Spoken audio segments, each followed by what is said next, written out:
Sejak pagi, pengunjung mulai membadati pintu masuk wahana air Bugis Water Park di Baruga Entang, Makassar untuk mengisi waktu libur lebaran bersama keluarga. Pihak pengelola mencatat, selama libur lebaran, sedikitnya sebanyak 3.000 orang yang datang untuk menikmati wahana air.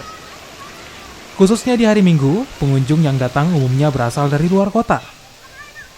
Akhir pekan ini menjadi penutup libur panjang selama seminggu sebelum memulai aktivitas perkantoran. Sama keluarga. Dari Maroke juga. Oke. Kenapa pilih di tempat sini? Karena dekat. Karena tadi cuaca tidak mendukung jadi stay di sini. Kan kebetulan juga keluarga di Maroke mau tahu Bugis Water Park itu kayak bagaimana gitu. Untuk terkait jumlah pengunjung di Bugis Water Park di hari terakhir ini, kami menargetkan itu sekitar 3.000 sampai 4.000 orang, di mana ini merupakan hari terakhir long weekend atau libur panjang Lebaran. Jadi kami menargetkan ini jauh dari hari-hari sebelumnya.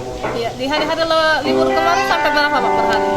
Kita per hari bisa 2.700 sampai 3.000. Di hari pertama buka itu sampai 3.000 orang. Bugis Water Park menjadi pilihan favorit warga lantaran memiliki 17 fasilitas permainan air untuk anak-anak dan juga dewasa. Pengunjung juga dapat memilih permainan air yang disukai, seperti wahana air yang dapat memacu adrenalin. Nila Rustam, Kompas TV, Makassar, Sulawesi Selatan.